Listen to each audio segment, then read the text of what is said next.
أنفسنا ومن سيئات أعمالنا من يهد الله فلا مضل له ومن يضلل فلا هادي له وأشهد أن لا إله إلا الله وحده لا شريك له وأشهد أن محمدا عبده ورسوله أما بعد فإن خير الحديث كتاب الله وخير الهدي هدي محمد صلى الله عليه وسلم وشر الأمور محدثاتها وكل محدثة بدعة وكل بدعة ضلالة وكل ضلالة في النار আসসালামু আলাইকুম ওয়া রাহমাতুল্লাহি ওয়া বারাকাতুহু।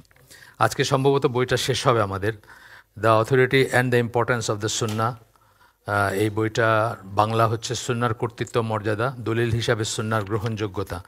আমাদের হালাকার টাইটেল হচ্ছে সুন্নাহর কর্তৃত্ব গুরুত্ব। সুন্নাহর কর্তৃত্ব বলতে অথরিটি, গুরুত্ব বলতে ইম্পর্টেন্স, কত গুরুত্বপূর্ণ জিনিসটা আর কি সেটা। বইটার আমরা শেষ চ্যাপ্টারে আসি, শেষ অংশে আসি এবং আজকে সম্ভবত ইনশাল্লাহ শেষ হয়ে যাবে। তারপরে আমরা এই হালাকাটাতে মানে এটা চলবে কি না বা চললে কি চলবে সেটা আমরা পরে জানাই দিব ইনশাল্লাহ।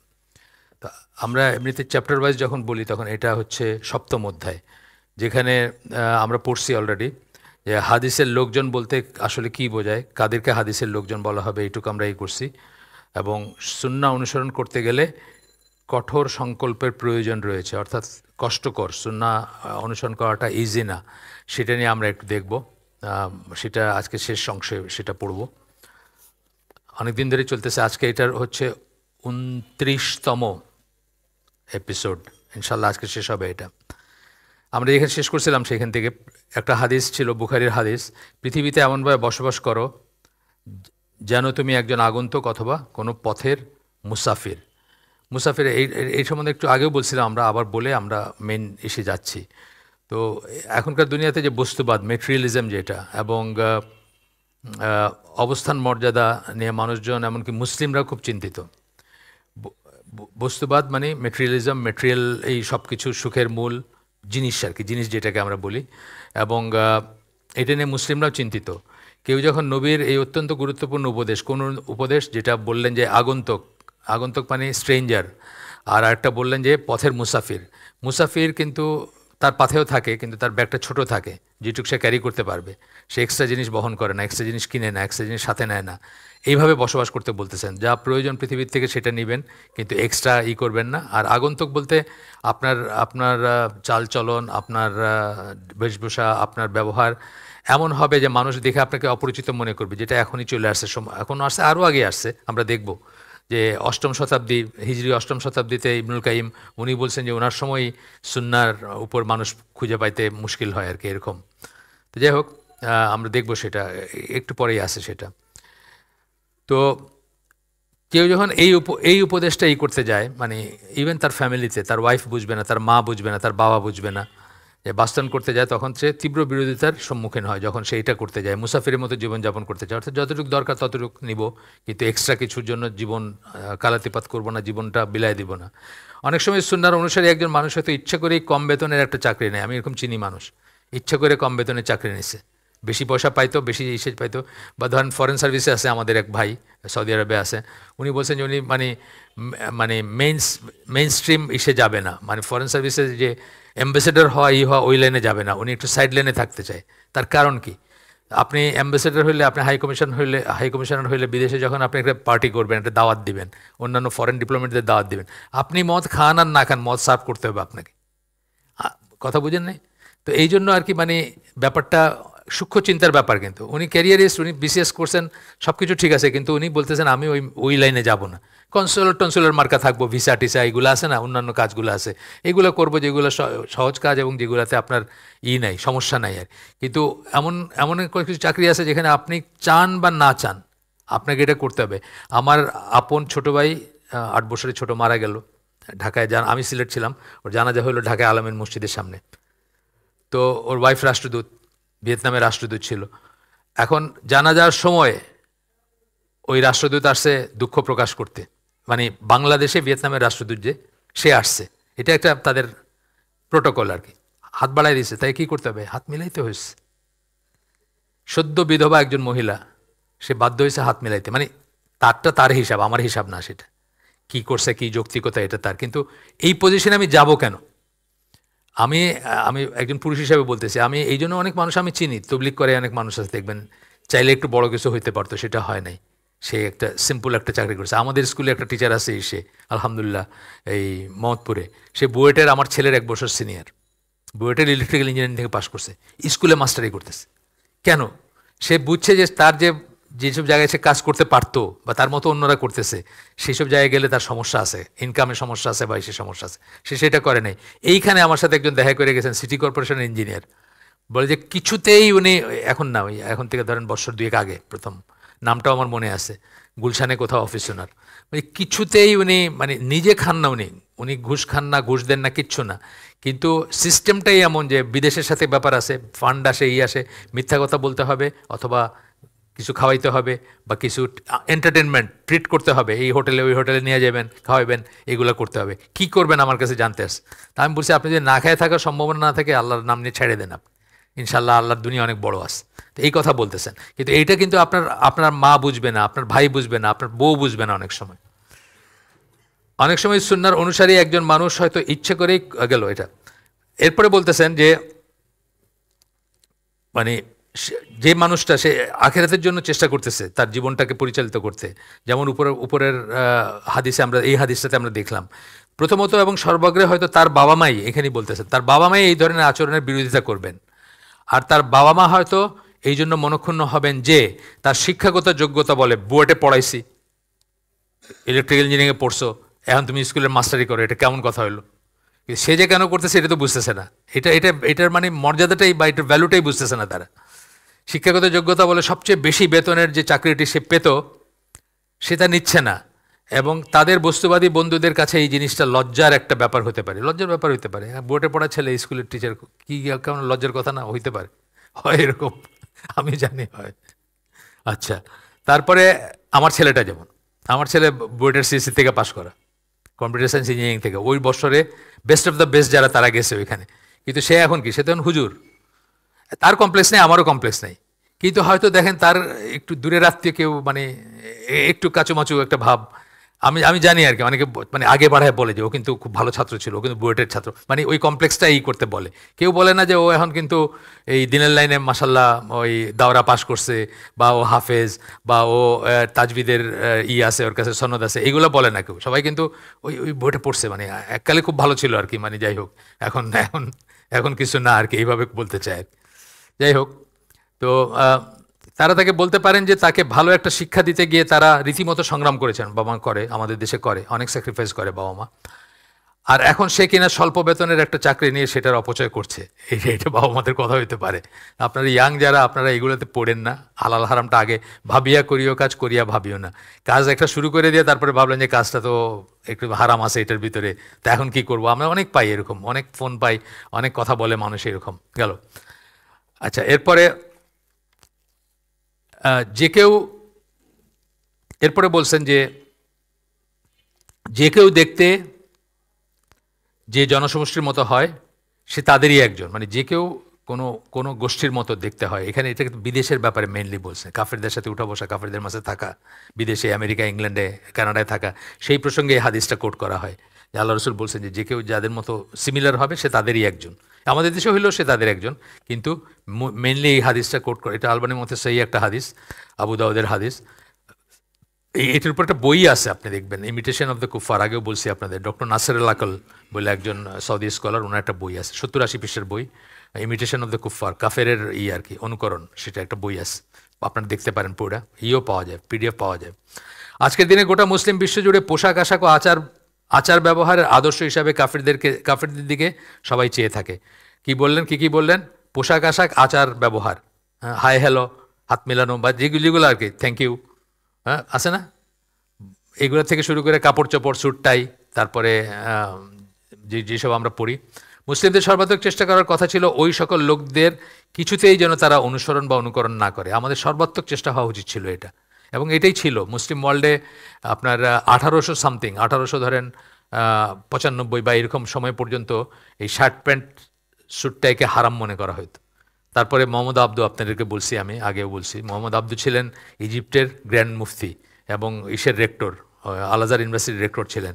উনি এটা জায়েজ করে দিলেন যে না, এটা এটা পরলে কোনো সমস্যা নাই। তারপর থেকে মানুষ আবার এই আমাদের মানুষ এখন তো আর শার্ট প্যান্ট পরলে কাউরে আপনার কাফের মনে করার কোনো কারণ নেই বা হারাম মনে করার কোনো কারণ নেই। বাংলাদেশের 90% মানুষ শার্ট প্যান্ট পরতেছে, কিন্তু এটা একসময় ছিল শার্ট প্যান্ট অথবা স্যুট টাই এগুলো পরলে হারাম মনে করতো, এগুলোকে হারাম বলা হতো।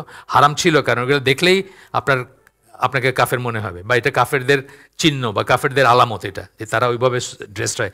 এখন যেমন ধুতি পরলে কেউ, এখানে যদি কেউ ধুতি পরে আসেন তাহলে পয়লাই মনে করবে যে আপনি একজন হিন্দু, এরকম ছিল আর কি এটা।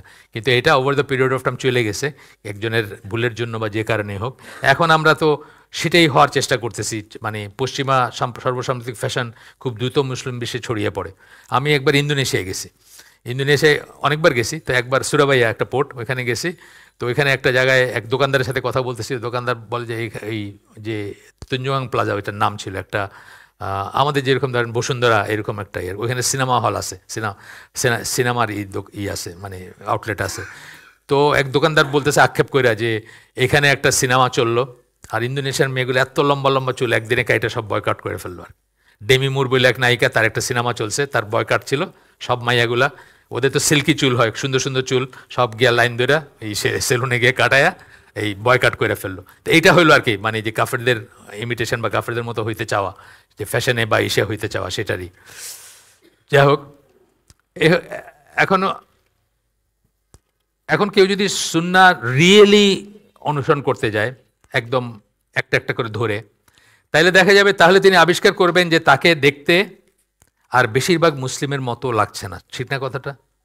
আপনি ঢাকার রাস্তায় যদি সুন্নাহ অনুসরণ করে চলেন, আপনি গুলিস্তানের মোড় অথবা ফার্মগেটের মোড়, আপনি দেখবেন আপনি বেশিরভাগ মুসলমানের মতো না। এটা তো মুসলমানই সব, যারা পিলপিল করে হাঁটতেছে ওই একটা মানে বিজি ডেতে গুলিস্তানের মোড় বা এসে অনেক মানুষ না ফার্মগেটের মোড়ে, কিন্তু দেখবেন যে আপনি এক ধরনের আর বাকি সবাই আরেক ধরনের। বাকি সবাই জেন্টলম্যান, স্যুট টাই অথবা শার্ট প্যান্ট পরা, টাকনুর নিচে কাপড়, যা যা বলতেছেন, একদম চোঙ্গা প্যান্ট পরা, সব দেখা যেতেছে, এই মার্কা সব কিছু দেখবেন। আচ্ছা, এরপরে আসতেছেন এখানটা বোল্ড ফেস করা। বোল্ড ফেস মানে উনি এই লেখক এটাকে হাইলাইট করছেন এই জিনিসটা। একবার যখন কেউ সচেতনভাবে সত্যিকার অর্থে সুন্নাহর অনুসরণ করার সিদ্ধান্ত গ্রহণ করে, আপনি সচেতনভাবে কেন বললেন? জেনে বুঝে সুন্নাহ। কিন্তু আপনি যেটা সুন্নাহ মনে করছেন এটা সুন্নাহ না, আগেও বলছি আমি। আপনি যেটা সুন্নাহ মনে করছেন এটা সুন্নাহ না, সুন্নাহ জানতে হবে যে কোনটা সুন্নাহ। আমি হ্যান্ডশেক দিয়ে একটা উদাহরণ দিছি, এইখানে দিছি না আগে, যে হ্যান্ডশেক আমরা এইভাবে যে করি, এটারে আমরা বলি ইংলিশ হ্যান্ডশেক, আর দুই হাতে করে এরকম করে এটা করলে এটা হলো মুসলমানি হ্যান্ডশেক। কিন্তু ব্যাপারটা হলো ঠিক তার উল্টা, যে ওইটা হচ্ছে সুন্নাহ হ্যান্ডশেক, আর এটা যেটা করলেন এটা বেদাত আর কি। এটা কোত্থেকে আসছে আমি জানি না, যারা করে তাদের জিজ্ঞেস করতে পারেন কোত্থেকে পাইছে। তো যাই হোক, মুসাফা মানে হলে করতলের সাথে করতল স্পর্শ করা, করতলের কাছে করতল এরকম করলে স্পর্শ করবে, অর্থাৎ হ্যান্ডশেক করলে স্পর্শ করবে। আর দুই হাত দিয়ে এরম ধরলে আরেক এই পাশটা স্পর্শ করলেন না, এটার কত কোনো দলিল নেই। তারপরে আইনা আবার চুকচুক কইরা মুখে কপালে লাগাইলেন, খুব ভক্তি দেখা গেল, বোঝা গেল, কিন্তু এটা সুন্নাহ না। এই হচ্ছে কথা আর কি। যাই হোক, তো বলতেছেন যে তখন তার উচিত নিজেকে আক্রমণের মুখোমুখি হওয়ার জন্য প্রস্তুত করে নেওয়া। তখন রেডি হয়ে যায় যে আপনার উপর আক্রমণ আসবে, এবং নানা দিক থেকে আসবে, ফ্রেন্ডদের থেকে আসবে, আত্মীয় স্বজন, বাবা মা, সবার থেকে। তার এই ব্যাপারটা বোঝা উচিত যে লক্ষ কোটি মুসলিম যাদের সত্যিকার অর্থে কোনো ধারণাই নেই যে সুন্নাহ অনুসরণ বলতে কি বোঝায়। এইটা খুব ইম্পর্টেন্ট কথা। সুন্নাহ বলতে আসলে কি বোঝায় তাদের কোনো ধারণাই নেই। হ্যাঁ, নামাজের আগে জায়নামাজের দোয়া পড়া, ইন্নিবাজ্জাতু, তারপরে একামতের আনসার দিতেছে আশহাদু আন্না মুহাম্মাদার রাসূলুল্লাহ, যখন বলতেছে তখন সাল্লাল্লাহু আলাইহি সাল্লাম বলতেছে, খুব ভক্তি ভরেই বলতেছে। তারপরে আবার শুধু তাই না, আবার এখানে চুমা দিতেছে। সে তো মনে করতেছে ভালো কাজটা, সে সুন্নাহ জানে না কোনটারে বলে। এটাই বলতেছেন যে সুন্নাহ অনুসরণ বলতে কী বোঝায়, এটা আগে আপনার শিখে নেওয়া উচিত, জেনে নেওয়া উচিত। তারপর বলতেছেন তাদের কাছে তিনি একজন আগন্তুক বলে গণ্য হবেন। তাইলে কী হবে? আপনাকে দেখে মনে করবে যে আপনি একজন অপরিচিত মানুষ। আগন্তুক মানে হচ্ছে অপরিচিত মানুষ। তিনি নানা দিক থেকে এমনভাবে আক্রমণে বিদ্ধ হতে পারেন যে শয়তান তাকে এটা সন্দেহ ফেলে দেবে যে সুন্নাহ অনুসরণ করার তার এই সিদ্ধান্তটা সঠিক হলো কিনা। আমরা দেখি অনেক মানুষের খুব কষ্ট হয় কিন্তু, এবং তারা আবার রিভাইজ করার চিন্তা করে যে তাহলে কি মানে আমারটাই হয়তো ভুল, বা আমি যা করতেছি এটা হয়তো ভুল, মানে নানা ধরনের বিড়ম্বনা আছে আর কি। তো কানাডায় থাকেন, আমি চিনি না আপনাকে, কানাডায় থাকেন এক ভদ্রলোকে কাইন্দা গাইটা আমার করছেন, কী ব্যাপার? ওনার তো নামাজ, ওই কাজ করতে গেলে নামাজের সময় হয় না, সময় পান না, ছুটে যায়, আগে পিছে হয়। ওনার বউ 7-8 মাস ধরে নামাজ পড়ে না।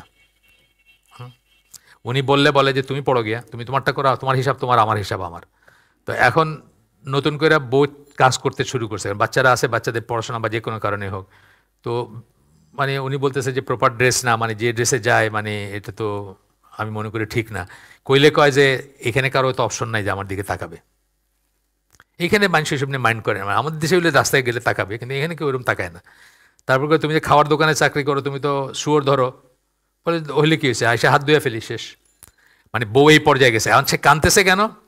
সে চাইতেছে চলে আসছে, কিন্তু তার বাচ্চাগুলোর কি হবে? এই যখনই সে সেপারেশন বা ডিভোর্সে যাবে, এই বাচ্চাগুলোর গভর্নমেন্ট দিয়ে দিবে বউরে, তার সম্পদ যা আছে তাই দিবে এবং বাচ্চাগুলোর দিবে। মানে ওদের ওদের দেশের নিয়মিত এইসব হাফ হাফ দিয়ে দিবে বা এই দিবে। তারপরে কি করবে? তারপরে বাচ্চাগুলো তো বউয়ের ইচ্ছা মতো বড় হবে, ওই বউয়ের ইচ্ছা মতো বড় হবে। এখন সে আসবে নাকি সে ডিভোর্স, এই বউর সাথে থাকবে কেমনে? সে যে তার কথা শুনে না, যে রিভিলিং ড্রেস পরে যাইতেছে, যে শুয়ার হাতাইতেছে, আয়সা বলতেছে ধুয়ে ফেললে হয়ে যাবে, এর সাথে থাকবেই বা কেমনে সে? আচ্ছা, না থাকলে তো বাচ্চাগুলোর অবস্থা আরও খারাপ হবে, মা তো তার মতো করে এই করবে। আমি কইছি ভাই আপনার এটা এত কমপ্লিকেটেড, আমি এটা সলিউশন দিতে পারবো না, এটা আপনার ডিসিশন নিতে হবে আপনার। কিন্তু আমি বললাম যে এই ব্যাপার, যদি আপনার থাকা না থাকা সমান হয়, তাহলে থেকে কী করবেন? শুধু শুধু নিজের আমল, নিজের ইমানটা নষ্ট হবে যদি থাকা না থাকা সমান হয়। আর যদি দেখেন আপনার থাইকা বাচ্চাদেরকে চেঞ্জ করতে পারবেন, আল্লাহর পথে নিয়ে আসতে পারবেন, তাহলে অবশ্যই আপনার থাকা উচিত। আমি সাধারণত এটাকে হারাম মনে করি, কাফের দেশে থাকা। কিন্তু এই জায়গায় আপনার উপর তো সমস্ত দায় দায়িত্ব বর্তাবে। বাচ্চাগুলো যদি আপনি কোনো মতে কাফের হাত থেকে বাঁচাইতে পারেন, তাহলে তার অনেক বড় একটা কাজ। কিন্তু আমি আপনাকে কি করবেন এটা বলতে পারবো না, এটা আপনার ডিসাইড করতে হবে। তো এরকম সিচুয়েশন হয় আর কি মানুষের অনেক সময়। আচ্ছা, এরপরে বলতেছেন যে আচ্ছা আসেন, এরপরে বলতেছেন তিনি নানা দিক থেকে এমনভাবে আক্রমণে বিদ্ধ হতে পারেন যে শয়তান তাকে, গেল গিয়ে এটা শেষ করছি, এই বাস্তবতা যেন তাকে ধোঁকা না দেয় যে সে যে পথের দিকে তার গতি নির্ধারণ করেছে, বহু মুসলিমকে মনে হবে তার বিপরীতে তারা পথ চলছে। এটা যেন তাকে ধোঁকা না দেয়, এটা যেন তাকে কষ্ট না দেয়, এটা যেন তাকে এটা ছাড়িয়ে দিতে বাধ্য না করে। মানে সবাই এরকম করতেছে, এই চিন্তার থেকে যেন মনে না করে যে আমি আর একলাতে এরকম থেকেই কী করবো, বা আমি কি একলা পথ চলতে পারবো, এটা যেন মনে না হয়। বহু বছর আগে আমার এইটি কত আমি ঠিক শিওর না, 82 এরকম হবে, 82। আমি তখন অন্য সাইড অফ দ্য লাইনে আর কি, মানে আমার জাহিলি যুগের কথা বলতেছি। তখন একটা সিনেমা খুব করছিল, মিডনাইট এক্সপ্রেস। এই সিনেমাটা দেখায় যে একটা ছেলে হেরোইন মার্কা কিছু একটা স্মাগলিং করতে গিয়া তার্কির প্রিজনে, তার্কির ইসে আটকায়, আপনার তার্কির জেলে চলে যায়। তো সেই জেলে এত কঠিন টর্চার করে এবং করে যে সবাই আস্তে আস্তে মাথাটা নষ্ট হয়ে যায়, বুঝছেন? তো দেখাইতেছে যে সবাই আসলে মস্তিষ্ক বিকৃতি হয়ে গেছে, সবাই একদিকে ঘুরতেছে, খালি একজন যেদিকে ঘুরতেছে সবাই তার পিছে পিছে একটা জায়গা দিয়ে ঘুরতেছে, ধরুন ক্লকওয়াইজ ঘুরতেছে। সে তখন জোর করে অ্যান্টি ক্লকওয়াইজ ঘুরে এবং নিজেকে বোঝাইতে চেষ্টা করে যে আমি এখনও ঠিক আছি, আমি এখনও পাগল হই নাই, আমি এখনও ঠিক আছি। তো সুন্নার পথে চলতে গেলে আপনার অবস্থাটা এরকম হবে যে সবাই একদিকে চলতেছে ক্লকওয়াইজ, আপনি একলা অ্যান্টি ক্লকওয়াইজ চলতেছেন, এবং প্রায়ই আপনার মনে হবে যে এত কঠিন নাকি জীবনটা। অনেকের কিন্তু মনে হয় জীবনটা কি এত কঠিন নাকি, যাদের ইমান একটু দুর্বল তাদের মনে হয় এতই কি কঠিন যে আমাকে সবাই থেকে আলাদা হয়ে। কিন্তু ওই যে বললাম আমাদের স্কুলের টিচারটা, অথবা এই যেমন আরও মানুষকে চিনি যারা অনেক কিছু করতে পারতো, কিন্তু তারা ওই হালাল হারামের চিন্তা করে কিন্তু অনেক কিছু ছেড়ে দিয়ে সিম্পল একটা জীবনযাপন করতে চেষ্টা করতেছে। আচ্ছা আসেন একটু সামনে যাই। এরপরে আবু দাউদ, তিরমিজি, আজকে ইনশাআল্লাহ আমরা এটা শেষ করব। আজকে এই বইটা শেষ করব, অনেক দিন হয়েছে ড্র্যাগ করতেছি আমরা, 29তম চ্যাপ্টারে এখন আসি। আমি তোমাদেরকে আল্লাহর প্রতি তাকওয়ার উপদেশ দিচ্ছি। এই হাদিসটা হচ্ছে আবু দাউদ, তিরমিজি, আলবানি মতে সহি, এটা আলবানিও এটাকে করছে তার বইয়ে, আল হাকিম ইত্যাদি আর কি, অনেকের আছে এটা, যাই হোক আলবানির মতে বা অনেকের মতে সহি এটা আর কি। আচ্ছা, আমি তোমাদেরকে আল্লাহর প্রতি তাকওয়ার উপদেশ দিচ্ছি, এবং এমনকি একজন কৃতদাসও যদি তোমাদের নেতা হয় তবে তার প্রতিও তোমাদের আনুগত্যের নির্দেশ দিচ্ছি।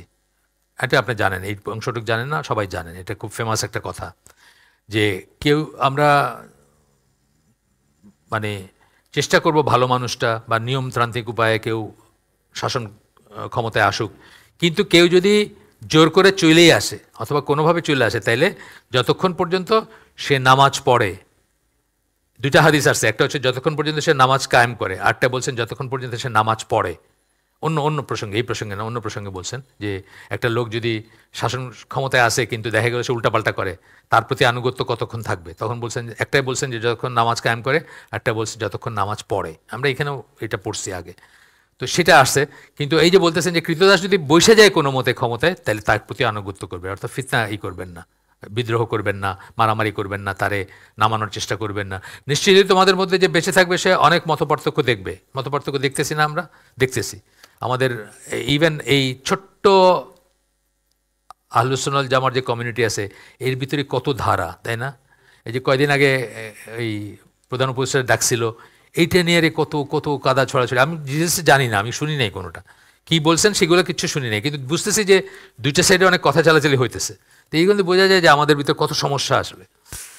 সুতরাং আমার সুন্নাহ এবং খোলাফায়ে রাশিদিনের সুন্নাহর সাথে লেগে থাকো, একই হাদিস চলতেছে, লেগে থাকো, সেটাকে দাঁত দিয়ে শক্ত করে কামড়ে রেখো। এই আমার সুন্নাহ এবং খোলাফায়ে রাশিদিনের সুন্নাহ, এই থেকে কী বোঝা যায় যে খোলাফায়ে রাশিদিনরা যেমন যে হিজরি ক্যালেন্ডার, এটা কিন্তু রসুলের সময় ছিল না, কিন্তু কে প্রবর্তন করছেন? ওমর রাদিয়াল্লাহু আনহু। খোলাফায়ে রাশিদিনের সুন্নাহ। এখন আমাদের সবাই উচিত হিজরি ক্যালেন্ডারকে জীবনের অংশ বানানো, এই ইংলিশ ক্যালেন্ডারের বদলে আর কি। মানে আমরা যদি সত্যি দিনদার হই বা সত্যি ইসলামের এইগুলো বুঝি। ওয়াল বাড়ার একটা পয়েন্ট হলো এটা যে আপনার যে কাফেরদের প্রতি ভালোবাসা আছে, তাদেরকে যে আপনি আরাধনা করেন, তার একটাই হলো ওদের ক্যালেন্ডারের অনুযায়ী আপনি চলেন, ওদের ক্যালেন্ডার ফলো করেন, ওদের উৎসবগুলো ফলো করেন। এই যে ক্রিসমাস আসতেছে, নিউ ইয়ার্স আসতেছে, আপনারা সব পটকার দেখতে যাইবেন আর করতে যাইবেন, আছে না, সান্তা দেখতে যাবেন, পারলে কোন হোটেলে ওই সান্তা ক্লজ দেখায় তারা, এইসব দেখতে যাবেন। আপনারা যাবেন না, আমি বলতেছি কথার কথা আর কি, মানে যারা আমরা যাই, মুসলিমরা যারা যাই এসবে। আচ্ছা, তারপরে বলতেছেন কি, এবং নতুন উদ্ভাবিত বিষয়গুলো এড়িয়ে চলো। নতুন উদ্ভাবিত বিষয়গুলো এড়িয়ে চলতে বলছেন। নতুন বিদাত যেগুলো, সেগুলা নিশ্চয়ই প্রতিটি বিদাতই হচ্ছে পথভ্রষ্টতা। এটা একটা হাদিস কোট করলেন। সুন্নাহ অনুসরণকারী আগন্তুকে পরিণত হয়। এরপরে বলতেছেন যে এই এমন সময়কাল যখন মানুষজন নবীর রেখে যাওয়া উদাহরণ থেকে বিচ্যুত হয়ে গেছে, তখন সুন্নাহ অনুসারী আগন্তুকে পরিণত হয়। তখন সুন্নাহ অনুসারী, যেটা বললাম আগে, স্ট্রেঞ্জার হয়ে যায়। নবী সাল্লাল্লাহু আলাইহি সাল্লামের বাণী ওই রকম কোনো ব্যক্তিকে কঠিন জীবনের ভার বহন করার ব্যাপারে অনুপ্রাণিত করা উচিত। কিন্তু আল্লাহ রসুল যেভাবে বলে গেছেন, যেভাবে স্ট্রেস করে গেছেন, সুন্নাহর কথা বলছেন, বারবার বলছেন, তাতে একটা কঠিন জীবনও কিন্তু আপনার অনুপ্রাণিত হওয়া উচিত যে আচ্ছা আমি এটা করব, কারণ এটা আল্লাহর পছন্দনীয়। প্রথম কথা হলো সুন্নাহটা আল্লাহর পছন্দনীয় লাইফস্টাইল, এটা বুঝতে হবে। সুন্নাহর বলতে যা কিছু আসে সব কিছু আল্লাহর পছন্দনীয়, সুতরাং আমি এটা কঠিন হইলেও আমি এটা করব। নবী বলছেন, নবী একটা হাদিস আসতেছে, এটা মুসলিমের হাদিস, ইসলাম শুরু হয়েছিল অপরিচিতভাবে, অপরিচিত হিসাবে। আপনারা জানেন ওই যে সেজদা করতো, ওইটা নিয়ে কুরাইশা হাসাহাসি করতো যে এটা কেমন কেমন দিন, মাথাটা মুখটা, মানুষের তো ফেসটা হচ্ছে সবচেয়ে দামি জিনিস, তাই না? আপনার আইডি কার্ডে যেটা থাকে সেটা আপনি মাটিতে ঘষতেছেন। আবার এই কথাও বলছে যে মুখটা থাকে পাশার নিচে, এরকম না? এটা আবার কেমন ধর্ম হইলো, এটা নিয়েও হাসিটা করছে। আগন্তুক বলতে কি, অপরিচিত লাগছে তাদের কাছে, এইরকম তো আমরা কোনোদিন দেখি না, এটা নতুন জিনিস। সেম রসুল বলতেছেন ইসলাম শুরু হয়েছিল অপরিচিত হিসাবে, এবং তা যেভাবে শুরু হয়েছিল সেই অবস্থায় ফিরে যাবে, আবার সেটা অপরিচিত হবে। আবার মানুষ আপনার দেখে বলবে এটা কী করে। হ্যাঁ, আপনি এই গ্রামের একটা মসজিদে যেমন, যেখানে কোনোদিন এগুলো দেখেন, গিয়ে আপনি রাফিয়াদ্দিন করেন, বলবে এটা কী করে, এরকম থেকে আসছে, জোরে আমিন বললে। আমি এরকমও খুতবা দিতে শুনেছি যে বান্দরের মতো এরম করে নাকি মানুষ, এই কথা বলতেছে। তো এগুলো কি অপরিচিত দেখে, না দেখতে সে এখন ভুলেই গেছে যে এটা সুন্নাহ বা এটাই ঠিক। আচ্ছা, সুতরাং অপরিচিতদের জন্য তুবা জান্নাতের একটা গাছ, সেটার ডিসক্রিপশন আছে এলসওয়্যার, আমরা এখানে আর গেলাম না, ওটাতে মুসলিমের হাদিস এটা। মানে জান্নাত, তাদের জন্য জান্নাত, যারা অপরিচিত, যারা আগন্তুক, তাদের জন্য জান্নাত। আর আচ্ছা, এরপরে বলতেছেন যে অপরিচিতের ব্যাপারে ব্যাখ্যা করা হয়েছে এইভাবে। অপরিচিত বলতে মানে কি বোঝাবে সেটা একটা কথা ওইভাবে বলা হয়েছে, দুষ্ট লোকদের মধ্যে পরহেজগার লোকজন, চারিদিকে দুষ্ট লোক, তার ভিতর পরহেজগার লোকজন আছে, কিছু আছে, 1 জন 2 জন 5 জন। কীরকম হবে তাদের অবস্থা? যারা তাদের অমান্য করবে তাদের সংখ্যা যারা তাদের মেনে চলবে তাদের চেয়ে বেশি। যারা তাদের অমান্য করবে, মানবে না তাদের কথা, তাদের সংখ্যা যারা তাদেরকে মানবে তার চেয়ে অনেক বেশি, না অনেক বেশি। আপনি এই এই কি বলে, ওই শাপলা চত্বরে মঞ্জুরের দাঁড় করে দেন, আজকে একটা লেকচার দিবে এখানে, দেখেন কয়জন হয়। আর আপনি ওই নাচ গান করে যেগুলা, ওগুলোর একটা দাঁড় করায় দেন, দেখেন কি আপনার মানুষ ঠেললে জায়গা দিতে পারবেন না, তাই না? মানে এইটাই কথা, এটা একটু প্রমাণ, একটা উদাহরণ দিচ্ছি। কবে রাহাত ফাতে আলী খান আসবে, এখন থেকে এটা চলতেছে, কয় হাজার টাকা করে টিকিট, 10,000 টাকা বোধ হয়। রাহাত ফাতে আলী খান কী করবে? গানই তো গাইবে, হারাম জিনিস করবে, হারাম জিনিস দিয়ে ফান্ড রেজ করবে। কাদের জন্য? ওই শহীদ হয়েছে যারা, বা যারা হয়েছে তার। মানে আমাদের যে মাইন্ডসেটটা চিন্তা করেন, কিভাবে আমরা কাফেরের অনুকরণ করতেছি, আমরা ফান্ড রেজ করতেছি গান গায়া, মানে সুবহানাল্লাহ, মানে কি একটা অবস্থা। এবং রাহাত ফতে আলী খান তো একটা মিউজিক ফ্যামিলির, আপনারা জানেন, নুসরাত ফতে আলী খানের ভাতিজা, বা ফতে আলী খান অ্যাকচুয়ালি ওদের দাদার নাম, রাহাতের দাদার নাম। তো রাহাত ফতে আলী খান কিন্তু পাকিস্তানের 1 নম্বর সিঙ্গার এখন, কিন্তু মানে সে দামি কেন সে গান গায় দেখে, মানে বুঝছেন তো, মানে যে জিনিসটা হারাম সেটা হলো এখন মুসলমানের কোয়ালিটি আর কি, এটার জন্য তার দাম এত এত নাম এত তার। আপনি তো এটা বলেন না যে মসজিদুল হারামের মানে ইমাম মাহির মোয়াক্কিলের নিয়ে আসি, উনি এখানে একটা বক্তৃতা দিবেন এবং আমরা দেখি ফান্ড রেজ করতে পারি কিনা, আপনার 5 পয়সাও দিবে না কেউ, আপনার 5 পয়সাও দিবে না কেউ, তাই না? তো এইটাতেই বুঝে নেন যে মুসলিম ওয়ার্ল্ডের অবস্থা কি। এবং আপনি যদি গিয়ে এই কথা কন যে এখানে কেন দিকে মিউজিক হবে, মিউজিক দিয়ে কেন পয়সা উঠাবো, একা হারাম কাজ দিয়ে আমরা পয়সা উঠাই, আমরা কি লোকসেবা করবো, আপনি কোথা থেকে এসে পাগলটা, তাই না? এই অবস্থা আর কি, এই কথাই বলতেছেন এখানে। আচ্ছা, আজকে একজন মুসলিম যার মুখোমুখি হচ্ছে তা মক্কার নবী যার মুখোমুখি হয়েছিলেন তার চেয়ে খারাপ হতে পারে না, মানে সে তার চেয়ে, ওইটাই সবচেয়ে চূড়ান্ত খারাপ ছিল, তার চেয়ে খারাপ হতে পারে না। এটা আপনাকে বোঝার জন্য বলতেছেন যে আপনি যেন নিরাশ না হন, যে ওই অবস্থায় নবী বা তার তার যারা অনুসারী তারা তো এন্ডিউর করছেন না, তারা সংগ্রাম করছেন, তারা ওইটার সাথে বাঁচছেন, বেঁচে থাকছেন, টিকে থাকছেন, সেটার কথা বলতে গিয়ে রসুল যখন তার প্রথম ওয়াহি লাভ করতেছিলেন তখন তার অর্থ দাঁড়িয়েছিল এমন একটা জীবনের ধরন যা তার চারিদিকে সমাজের সম্পূর্ণ বিপরীত, এমন একটা জীবনের ধরন সম্পূর্ণ বিপরীত। সুদ খাওয়া যাবে না, এটা কল্পনা করতে পারে, আপনি পড়ে দেখেন ওদের লাইফস্টাইল পড়ে দেখেন, মক্কার মদিনার, মানে বড় লোকদের ব্যবসায়ী ছিল এটা, সুদে টাকা খাটানো, এটা করা যাবে না। কৃতদাস নতুন করে কাউরে বানানো যাবে না, এবং যে কৃতদাস আজাদ করবে তার এই ফজিলত এত কিছু, যে কোনো একটা চান্সেই মানে কৃতদাস আজাদ করা হলো একটাই ছিল, একটা সওয়াবের কাজ। কয়জন লোক ছিলেন তার সাথে, মুষ্টিমেয় কয়জন লোক ছিলেন, তার চারপাশের সমাজ মনে করেছিল যে তিনি বদ্ধ পাগল অথবা বিকারগ্রস্ত। এটা তো বলছে, তারা কি বলতো তাকে, পাগল বলতো, জাদুঘর বলতো, বা ওই সুৎসেয়ার বলতো, যেগুলারে ওই যে কাহিন, যেগুলোকে জিনে ধরার পরে তারা কইতে থাকে, ভবিষ্যৎ কইতে থাকে, এটা কইতে থাকে, ওইটা ওইসব ভাবছে, পাগল বলছে, কবি বলছে, সুৎসেয়ার বলছে, হ্যাঁ এরকম কথা বলছে না, পজেসড বলছে, মানে জিনে ধরা, সেসব বলছে। কেন বলছে? কারণ ব্যাপারগুলো তাদের কাছে অপরিচিত মনে হয়েছে, এই ব্যাপারগুলো কোত্থেকে আসতেছে, এগুলা কেন, বা এগুলো কেমন কথা। এই যে বললাম সেজদার কথাটা তাদের কাছে মনে হয়েছে যে এটা আবার কোন ধর্ম হইলো, যেখানে মুখ আবার নাক মাটিতে ঘষবে আর পাশাটা মুখের উপরে থাকবে, এই কোন ধর্ম। এখন কথা হচ্ছে যে আজকের মুসলিমরা, আপনি যখন সুন্নাহর সাথে লেগে থাকতে গিয়ে অদ্ভুত বা অপরিচিত বলে গণ্য হবেন, তখন তাদের উচিত একই রকম পরিস্থিতিতে নবী সাল্লাল্লাহু আলাইহি ওয়াসাল্লাম যা করেছিলেন তা অনুসরণ করে তাদের সুন্নাহ অনুসরণের প্রচেষ্টাকে পূর্ণতা দান করা। উনি কি পথ অনুসরণ করেছেন, একটা কমিউনিটি গঠন করেছিলেন, সেই কমিউনিটির ভিতরে থাকছেন, নিজেদের ভিতরে গিভ অ্যান্ড টেক। প্রথম দিকে গোপনে দাওয়াত দিছেন, তারপরে প্রকাশ্যে দিছেন, তারপরেও খুব লো প্রোফাইল মেনটেন করছেন, মানে ওরা যেন ওদের জন্য বিপজ্জনক না মনে করে, মানে ওদের পাওয়ার নিয়ে নেবেন, ওদের গদি নিয়ে নেবেন, এটার জন্য মনে না করে।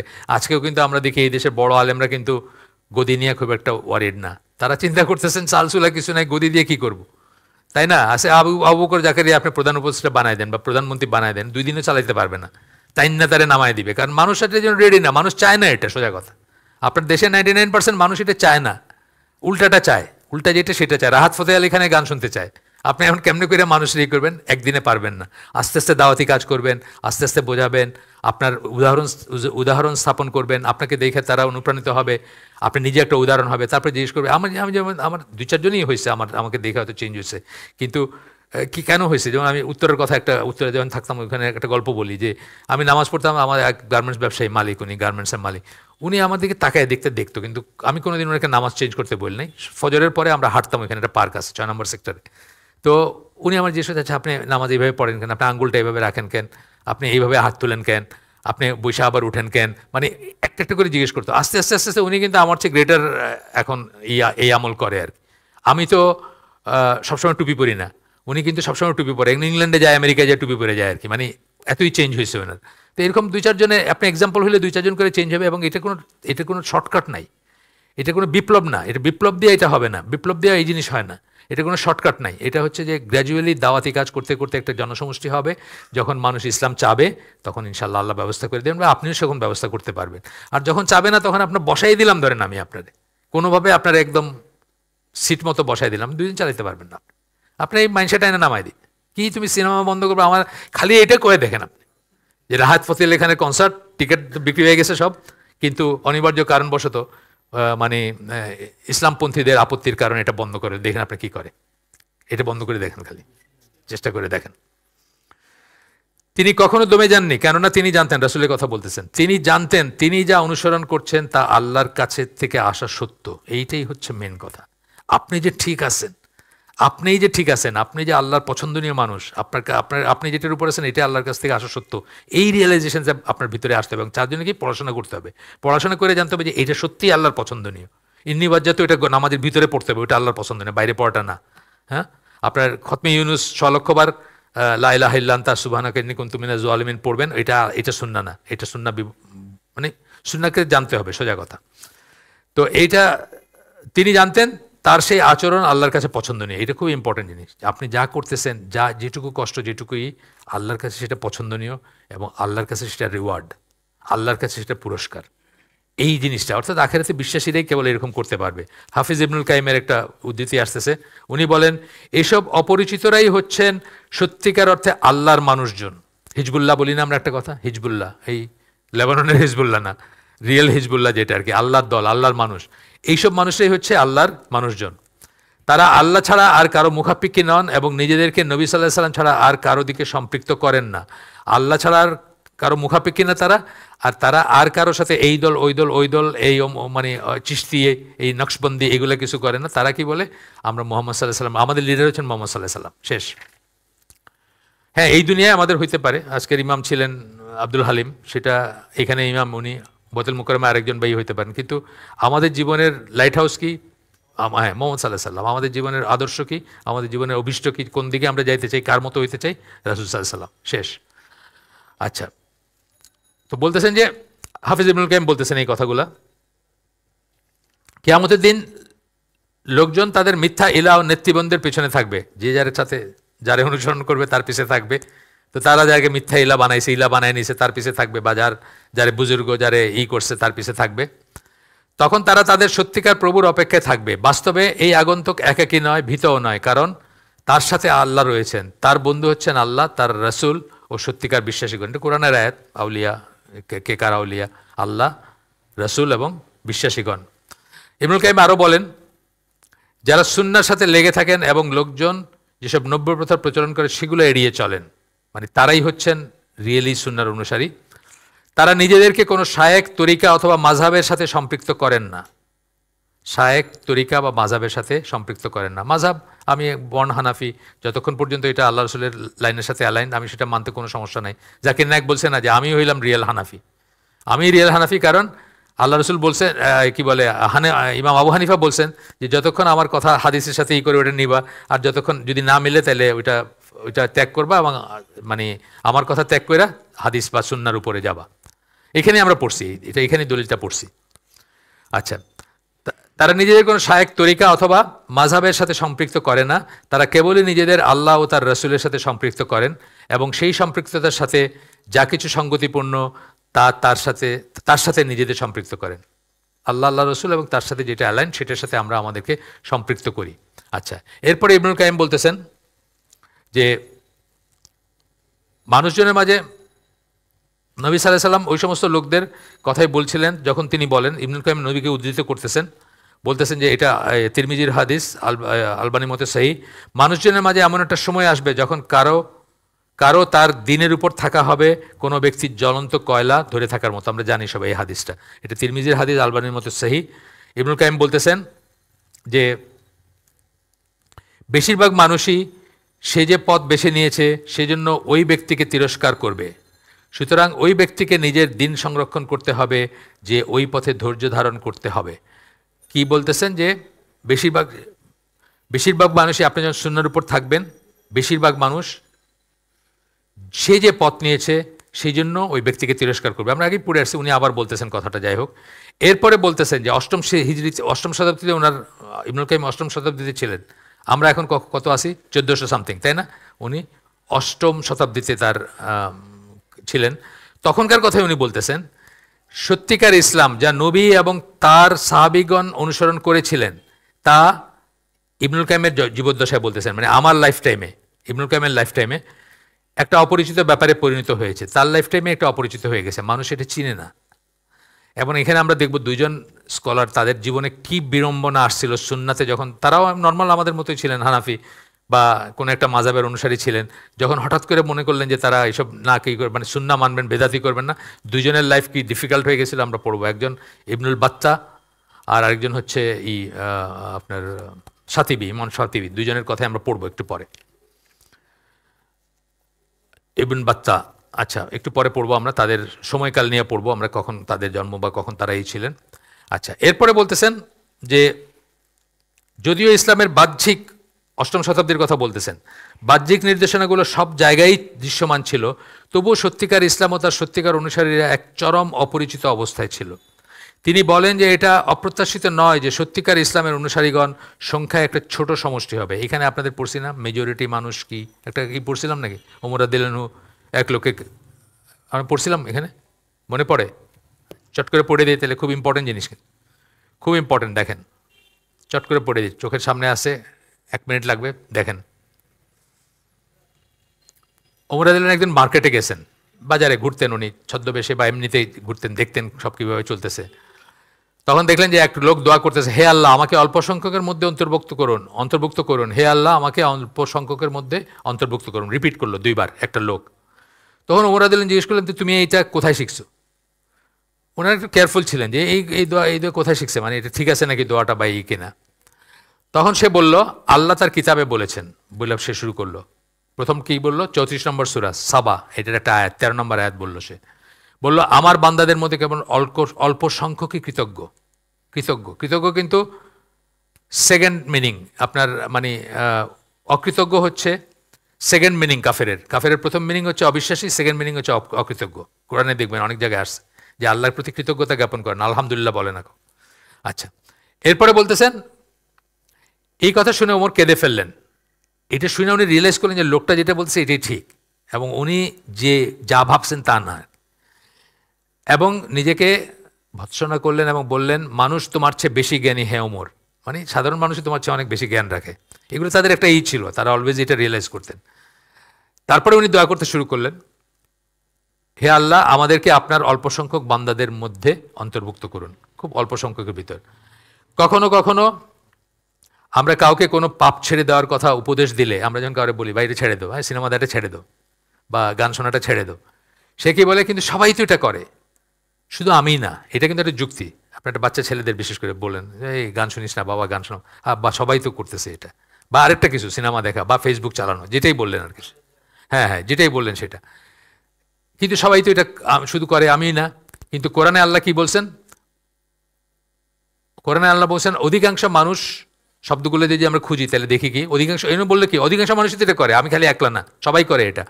আল্লাহ কি বলতেছেন? সূরা আরাফ 187 নম্বর আয়াতে বলতেছেন অধিকাংশ মানুষ জানে না, তারা জানে না।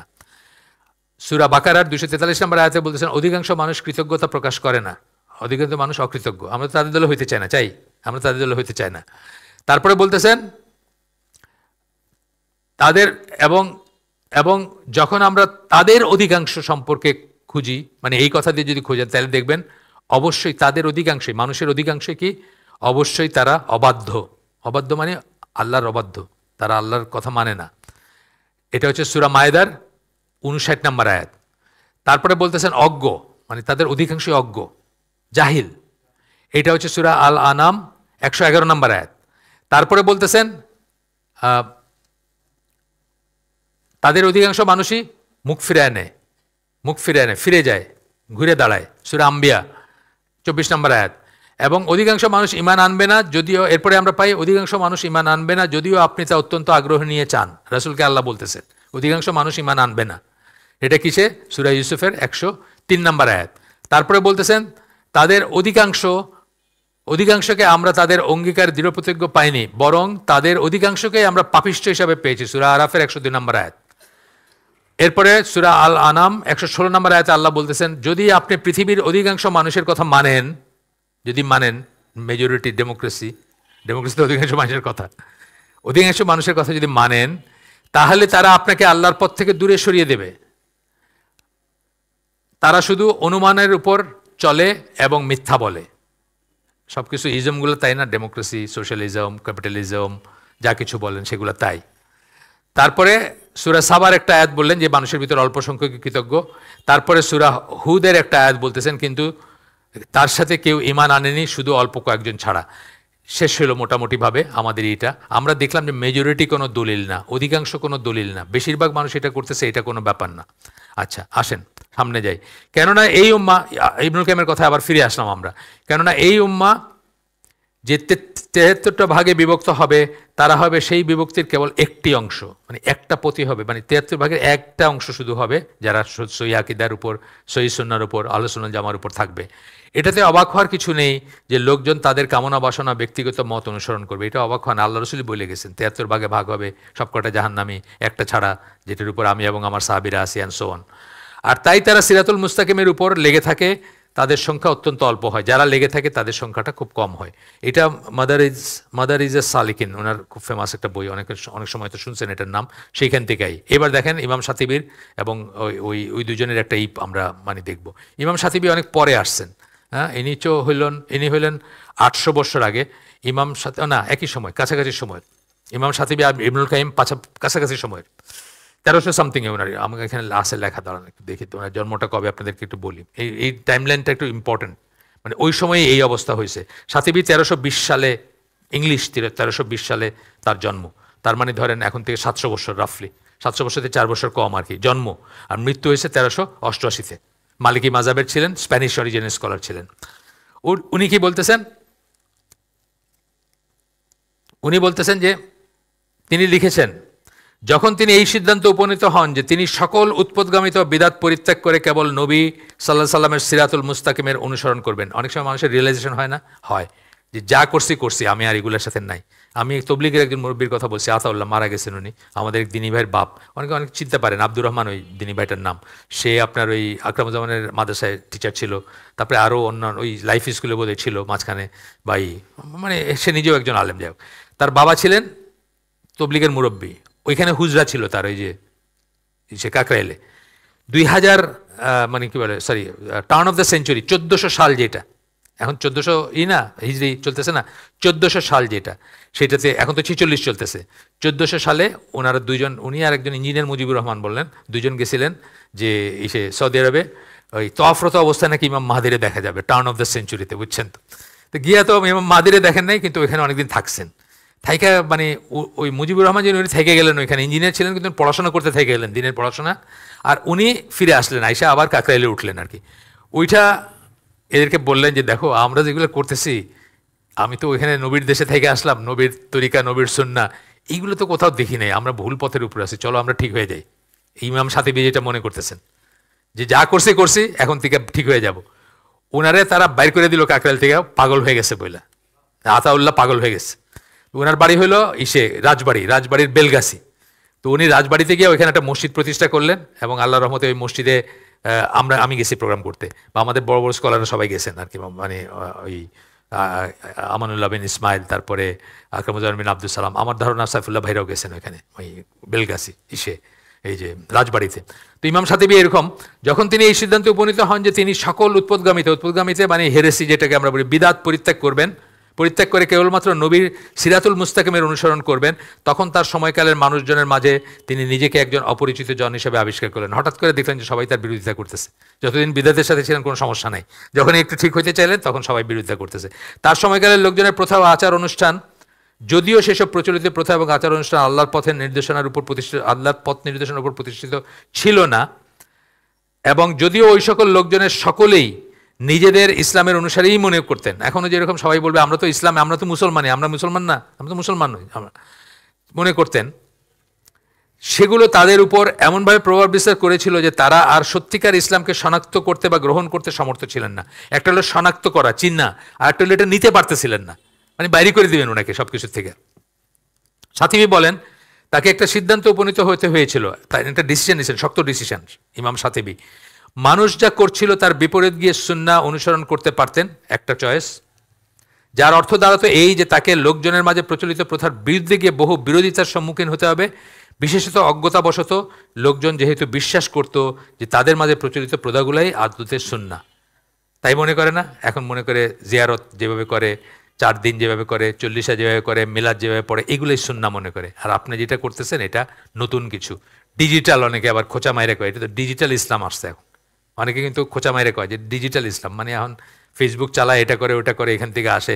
ইহুদি খ্রিস্টানের ইসলাম এটাও বলে। আমাদের দেশের প্রধান একজন আলেম মারা গেছেন, আল্লাহ তাকে মাফ করে দেন, উনি বলছেন যে আলবানি নাকি ইহুদি খ্রিস্টানের পয়সা খায়া এইসব লিখে গেছে, এই যে হাদিস টাদিস সহি হাদিস এইসব কাজ করে গেছে, সব ইহুদি খ্রিস্টানের কথা। মানে একটু পড়েও দেখেন নাই, পড়েও তো দেখতে পারতেন যে আচ্ছা কী লেখছে দেখি একটু পড়ে, না মানে এটা ইহুদি খ্রিস্টানের পয়সা। এরপরে বলতেছেন উনি উপলব্ধি করেন ইমাম শাতিবি, সুন্নাহ অনুসরণ করতে গিয়ে ধ্বংসপ্রাপ্ত হওয়া ছিল আসলে সত্যিকার অর্থে নাজাত লাভ করা। উনি যদি ধ্বংসপ্রাপ্ত হয়ে যান, ওনার যে মানুষের একেবারে বাইরে করে দেয়, রাস্তায় বাইর করে দেয়, সেটাও হচ্ছে নাজাত লাভের একটা উপায়। আমরা কি বলি, ফেরকাতুন নাজিয়া একটা কথা বলি না, আহলুস সুন্নাহ ওয়াল জামা, আহলুল হাদিস, তাইফা মনসুরা, আহলুল আসার, ফেরকাতুন নাজিয়া, এই কটা একই কথা বোঝায়। তো নাজাত পাওয়া বলতেছেন যে এই কষ্ট করে আমার যদি বাইর করে দেয় আর নাজাত পাই আমি, সেটাও ঠিক আছে, ধ্বংসপ্রাপ্ত হয়ে গেল সেটা ঠিক আছে। তিনি অনুধাবন করেন যে কিয়ামতের দিন তিনি যখন আল্লাহর সামনে দাঁড়াবেন, তখন তার আশেপাশের লোকজন কেউ তার কোনো কাজে আসবে না। এই যাদের মুখ তাকায়, মানে উনি কি করলেন, উনি যখন সুন্নাহর পথে আসলেন তখন অন্যরা তার উপর রাগ করছে না, অন্যরা তাকে রাগ করছে, তার একবারই করছে, তারে ত্যাগ করছে, তারে বাইর করে দিছে, এই লোকজন তার কোনো কাজে আসবে না, এটা উনি রিয়েলাইজ করছেন। আপনার ব্যাপারেও তাই, কিন্তু সবার ব্যাপারে তাই। আপনার এই বাপ মা যাদের মুখের দিকে তাকায় আপনি বেদাতের উপর থাকতেছেন, একটা অন্যায় কাজ করতেছেন, এরা কিন্তু আপনার দেহে সাক্ষী দিবে না। এই জন্য আল্লাহ বলেই দিয়েছেন, কোরআনে বলছেন সূরা লুকমানে, যে বাপ মা যদি উল্টাপাল্টা আদেশ করে সেটা মানার কোনো ই নাই, কিন্তু এই দুনিয়ায় তাদের সাথে ভালো ব্যবহার করবেন, আপনিও করবেন। এই দুনিয়ায় আপনি সুন্দর করে কথা বলবেন, তাদের কিছু দরকার হলে সেটা করবেন, হসপিটালে নিয়ে যাবেন, রক্ত দিবেন, হোয়াট এভার যা দরকার তাদের, কিন্তু আল্লাহ বিরুদ্ধ কোনো আদেশ মানবেন না তাদের। এই সিদ্ধান্ত নেওয়ার পর তাকে মানুষের ক্রোধের সম্মুখীন হতে হয়। এতে সন্দেহ নেই যে তিনি বুঝেছিলেন যে আল্লাহর ক্রোধের মুখোমুখি হবার চেয়ে লোকজনের ক্রোধের মোকাবেলা হওয়া শ্রেয়। আল্লাহর রাগের মুখোমুখি হওয়ার চেয়ে মানুষের রাগের বেটার না? আল্লাহর রাগ তো অ্যাবসলিউট রাগ, আপনাকে ধ্বংস করে দিবে। আর মানুষের রাগ করুক না, কী হবে, দুনিয়া একটু কষ্ট হবে, দুনিয়া একটু কষ্ট হবে, হাসি ঠাট্টা করবে, একটু নাম দিবে একটা, দেখো না বুজুর্গ আইসে বা কিছু একটা বলবে আপনারে, বিভিন্ন নামে ডাকা। এবং এই যে বিভিন্ন নামে ডাকা কইতে না কইতেই বলতেছেন আরে ডিজিটাল ইসলাম, এই বুজুর্গ আসছে ডিজিটাল ইসলাম। আমার মায়ের জানাজার সময় কবরস্থ করার পরে আবার সম্মিলিত দোয়া করেন, আমি তো সেটা করি নাই। আমি এক লাইন দোয়াটা শিখাই দিছি, কবরস্থ করার পরে একটা এক লাইনের দোয়া আছে, সবাইকে অ্যানাউন্স করে দিছি, আপনারা এটা পড়ে চলে যান, আর কোনো দোয়া হবে না। আমার কেউ কিছু বলে নাই। আব্দুল সবুর চৌধুরী আর আমাদের সিলেটের মাদ্রাসার যেই আপনার প্রতিষ্ঠাতা যিনি, ওনারা আরেকটা রাস্তা দিয়ে আমার বাড়িতে বাইরে আসতেছেন, তো মানুষজনে কইতেছে সিলেটি ভাষায়, কিতাবা দেখলায়নি, তো ডিজিটাল জানাজা হইলো, মানে জানাজা ডিজিটাল হইলো আর কি, জানাজার পরে দোয়া পড়ে নাই, এই জন্য ডিজিটাল জানাজা হয়ে গেছে। হু কেয়ার্স, আমি তো তাদের কথাতে কিছু আসা যায় না, আমি আল্লাহর সাথে জবাব দিয়ে করবো, আল্লাহর মুখোমুখি হব। বিভিন্ন নামে ডাকা এবং নানাভাবে তাকে অপমান করা শুরু হয়ে গেল শাতিবিকে। তারা তাকে একজন বিপদগামী ব্যক্তি বলে অভিহিত করে, বিপদগামী করলো তাকে, অজ্ঞ এবং বোকা লোকদের অন্তর্ভুক্ত বলে তাকে চিহ্নিত করলো, অজ্ঞ, জাহিল, বোকা। তার মতামতগুলো পরীক্ষা নিরীক্ষা করা হলো এবং তাকে কোনো না কোনো বিপদগামী দলের অন্তর্ভুক্ত বলে চিহ্নিত করা হলো। মতামতগুলো দেখে আচ্ছা এটা তো এর সাথে মিলে, তাহলে এটা এরকম। লোকজন দাবি করলো তিনি হলেন তাদের একজন যারা বিশ্বাস করে যে দোয়ার কোনো কার্যকারিতা নাই, ওই যে নামাজের পরে দোয়া পড়ে না, আমি দোয়াই বিশ্বাস করে না, আল্লাহর কাছে চাবে। কত বড় বেয়াদব, কত বড় দুর্বিনীত যে আমরা সব আমিন আমিন কইতেছি, আল্লাহর কাছে চাইতেছি আর সে হাতটা তুললো না। এই ইমাম শাতিবির সেই কবে 1300 সামথিং খ্রিস্টাব্দ, দোয়ার কোনো কার্যকারিতা নেই, মানে দিয়ে বিশ্বাসই করে না দোয়ায়। হ্যাঁ, মনে করি খুব ফুটানি, তার হাত তুলতে তার লজ্জা লাগে, তার মানে ইগোতে লাগে, সেই জন্য কি আমরা হাত তুলি না নাকি? আল্লাহ যদি কইতেন মানে হাত তুলে বসেই থাকতাম সারাক্ষণ, তাই না? আচ্ছা তারা তার বিরুদ্ধে এই অভিযোগ এই জন্য করছিল যে জামাতের সালাতের শেষে ইমামের সাথে একত্রে দোয়া করার মতো বিদাতি কর্মকাণ্ডে তিনি অংশগ্রহণ করেননি। দেখেন ওই সময়, তাহলে আজকে আপনারা কি কইতেছে হুজুরে, এটা এত কষ্ট পাওয়ার কারণ নেই, এটা কইতেই পারে আজকের দিনে, মানে এত বছরে আমরা অনেক সরে গেছি না ইসের থেকে, আজকে বলতেই পারে। কেউ কেউ দাবি করেন যে তিনি আহলুস সুন্নাহ ওয়াল জামাত বিরোধিতা করে যাচ্ছিলেন, কেননা বেশিরভাগ মানুষ যা অনুসরণ করে সেটাকে আহলুস সুন্নাহ ওয়াল জামা বলে ধরে নেওয়া হতো। এইটা একটা জিনিস, মেজরিটি যেটা করতেছে এটাই ঠিক, এই একটা বোধ আছে। কিন্তু আমরা যখন মেইন স্ট্রিম কথাটা বলি, মেইন স্ট্রিম আলিম বলি, আমরা কোনোদিন মেজরিটি বোঝাই না, আমরা বোঝাই যারা নবী এবং সাহাবীদের পথের উপর আছেন। হ্যাঁ, তারা যে পথপন্থার উপর ছিলেন, আমি এবং আমার সাহাবীরা যে পথের উপর আছি, সেটা যখন নবী বলছেন যেভাবে, সেটার উপর যারা আছেন তাদেরকে আমরা মেইন স্ট্রিম বলি। আমরা মেইন স্ট্রিম বলি, মেজরিটি বলি না। ইসলাম কোনো ডেমোক্রেসির ব্যাপার না, ইসলাম ইজমার ব্যাপার। কার ইজমা? মুস্তাহিদ আলেমদের ইজমা। আপনার মতো আমার মতো গণসাধারণের ইজমা না, তাইলে কি আইদার খালেদা জিয়া বা হাসিনা এই দেশের সবচেয়ে কারেক্ট মানুষ, তাই না? একবার একজন 5 বার, একজন 3 বার, মানে কতবার যাইবার, যতবার মানুষে তাদেরকে খুব না, তাদের নয়নের মণি না মানুষ, দুজনই তো খুব পপুলার না? তো তাদের ইজমা, মানুষের ইজমা তো ওইদিকে। তা আপনি এই আপনারা মানে ইজমার কথা বলি না, আমরা যখন বলি তখন আহলে সুন্নাত জামার যেসব মুজতাহিদ আলেম তাদের ইজমার কথা বলি, এবং মেইন স্ট্রিম ইসলাম যখন বলি তখন মানে বেশিরভাগ মানুষ কোনটা মানে সেটা কিন্তু আমরা বলি না, এটাই বলতেছেন। উত্তরে সাতিবী বলেন, মানুষজন এটা এমনকি উপলব্ধিও করে না যে হাদিসে যে জামার কথা বলা হয়েছে তার হচ্ছে নবী ও তার সাহাবীরা এবং যারা তাদের অনুসরণ করেন তাদের জামাত। এটা কিন্তু গণজামাত না, গণসমষ্টি না, বা মানে অধিকাংশ না, সংখ্যাগরিষ্ঠ না। তিনি বলেন যে তার বিরুদ্ধে ওইসব অভিযোগগুলো সবই ছিল মিথ্যাচার ও কটুক্তি। আল সাতিবী ইবন বাত্তা, এখন ইবন বাত্তা হচ্ছেন তার আগে 900 সামথিংয়ে, এনে 1300 বললাম না জন্ম, ইবন বাত্তা হচ্ছেন 900 সামথিংয়ে জন্ম, উনিও বড় আলেম ছিলেন। ওনার জন্ম বাগদাদে, মৃত্যু হয়েছে আবার ইন্ডিয়ায় ওই ভদ্রলোকের। ইবন বতুতা এবং ইবন বাত্তা কিন্তু আলাদা জিনিস। ইবন বতুতা কিন্তু আবার এই 300-400 বছর পরে আসছেন। ইবন বাত্তার 300-400 বছর পরে ইবন বতুতা, যিনি পর্যটক ছিলেন, উনিও ইসলামিক একজন ব্যক্তিত্ব ছিলেন, ওনারও লেখালেখি আছে বা আছে, যা জাস্ট আপনাদের জানার জন্য বললাম আর কি। ইবন বাত্তার কাহিনী উল্লেখ করেন, যিনি ছিলেন একজন নামকরা স্কলার। ইবন বাত্তা বলেন যে তার অভিজ্ঞতা ছিল সত্যিকার অর্থে বিস্ময়কর। তিনি দূর দূরান্ত ভ্রমণ করেছেন এবং বহু জনগোষ্ঠীর সাক্ষাৎ লাভ, উনি ভ্রমণকারী ছিলেন। ইন্ডিয়ায় মারা গেছেন বললাম না, জন্ম বাগদাদে কিন্তু মারা গেছেন ইন্ডিয়ায়। যখন তিনি কোনো জনগোষ্ঠীর দৃষ্টিভঙ্গির সাথে একমত হয়েছেন তখন তার কোনো সমস্যা হয়নি। যখন একমত হয়ে গেছেন কিছুর সাথে, একমত হওয়ার মতোই কিছু ছিল সেটার সাথে, তখন কোনো সমস্যা নেই। কিন্তু যখন তিনি কোনো ব্যাপারে ভিন্ন মত পোষণ করেছেন তখনই তাকে কোনো বিশেষ নামে অভিহিত করা হয়েছে। যেমন ধরেন, যখন উনি একটা গিয়ে বলছেন যে আল্লাহর চেহারা আছে, যে চেহারা আমরা কিয়ামতের দিন যদি আমরা সুসংবাদ প্রাপ্ত হই আমরা দেখবো ইনশাল্লাহ, তখন তাকে কি নরত্ব আরোপকারী বলে এই করছে। নরত্ব আরোপকারী পর্যন্ত অ্যানথ্রোপোমরফিজম বলি আমরা ইংরেজিতে, মানে আল্লাহকে বা ডাইটিকে বা গডকে যাই বলেন মানুষের মতো চিন্তা করা। আপনারা মাইকেল অ্যাঞ্জেলোর একটা ছবি দেখছেন কিনা আমি জানি না, পড়াশোনা যদি থাকে কারো দেখতে পারেন। মাইকেল অ্যাঞ্জেলোর একটা ফেমাস ছবি আছে। মাইকেল অ্যাঞ্জেলো একজন পেইন্টার ছিলেন, মানে ছিলেন, মানে শিল্পী ছিলেন। ওনার একটা ছবি আছে যে একটা বুড়া লোক, মাথার চুল উস্কো কুস্কো সব সাদা দাড়ি, সে এইভাবে আঙ্গুল বাড়ায় দিছে, আর একটা ইয়াং লোক এই জায়গাটা কাপড় দিয়ে ঢাকা, সে এইভাবে আঙ্গুল দিয়ে টাচ করতেছে, মানে এটা হলো গড আর এটা হলো মানুষ আর কি। এটা হলো নরত্ব আরোপ যেটাকে বলি, মানে মানুষ, আল্লাহকে মানুষের রূপে কল্পনা করা। আমরা শিরকের একটা বেলেল ফিলিপস বলছেন, জানেন কিনা, শিরকের একটা মানে মেইন উৎস হচ্ছে ডেইফিকেশন অফ হিউম্যান, মানুষকে বড় করতে করতে করতে করতে আল্লাহর সমান করে ফেলা। এই কমিউনিস্ট দেশগুলোতে আমি জানি যে কিং জং উন নাকি আছে না উত্তর কোরিয়ার, তার একটা পজিশন কি, মানে সে বললে আপনার কল্লা কেটে দিবে সাথে সাথে, আর সে না বললে আরেকটা কিছু, মানে বড় করতে করতে এরে, মানে ইচ্ছা করে করে না তো বাধ্য হয়ে করে, কিন্তু এই পজিশনে নিয়ে যাওয়া। আমরা দেখি বহু মানুষ, মানে হিন্দুইজমে দেখি, বুদ্ধিজমে দেখি, মানুষকে তারা আল্লাহর পজিশনে নিয়ে গেছে। এটা হলো ডেইফিকেশন অফ হিউম্যান, মানুষকে ডাইটি বানায় ফেলা। আরেকটা হচ্ছে হিউম্যানাইজেশন, ডেইফিকেশন অফ হিউম্যান বললাম, আর একটা হিউম্যানাইজেশন অফ ডাইটি, মানে মানুষকে আল্লাহর পজিশন নিয়ে গেলেন, অথবা আল্লাহকে মানুষের কাছে নিয়ে আসলেন। সোনা বন্ধে আমারে পাগল বানাইলো, আল্লাহ আপনার সোনা বন্ধু আছে না, আউল বাউল গান আছে না, সোনা বন্ধে, হাসন রাজার গান, এটা সোনা বন্ধে আমারে পাগল বানাইলেন, উনি আল্লাহরে বলতেছেন। আল্লাহ আপনার সোনা বন্ধু না, আল্লাহ আল্লাহ, এবং আল্লাহ আর কিছুর মতো না, আপনার মতো না, আমার মতো না, মহাবিশ্বের কিছুর মতো না, ঠিক না? তো শিরকের এই দুইটা মেইন। তো যখনই আমরা বলতেছি যে চেহারা, মানে আল্লাহর চেহারা আছে, আল্লাহর হাত আছে, আল্লাহর 2 আঙ্গুলের ভিতরে মুমিনের কলব এই ইসের মতো, আপনার পালকের মতো মুহূর্তে চেঞ্জ হয়ে যাবে, ইয়া মুকাল্লিবাল কুলুব সাব্বিত কালবি আলা দিনিক যখন বলি, তো এই সমস্ত কথাগুলো যখন বলতেছি, তো 2 আঙ্গুলের ভিতরে বলতেছি, তো তারা বলে আমরা অ্যানথ্রোপোমরফিজমে বিশ্বাসী, মানে ওই মানুষ আল্লাহকে মানুষের মতো চিন্তা করছে। নজবিল্লাহ, মোটেই না। আল্লাহর চেহারা আমার চেহারার মতো না, আল্লাহর আঙ্গুল আমার আঙ্গুলের মতো না, আল্লাহর হাত আমার হাতের মতো না। বেলাল ফিলিপস খুব সুন্দর করে উদাহরণ দিচ্ছে যে চুলার মুখ আর আপনার মুখ কি এক নাকি? কিন্তু আমরা ওই চুলার মুখ বলি না, যে চুলার মুখ আপনার মুখ। জামার হাত আর আপনার হাত কি এক নাকি? দুইটাকে স্লিভ বলি আমরা, দুইটাকে হাত বলি না?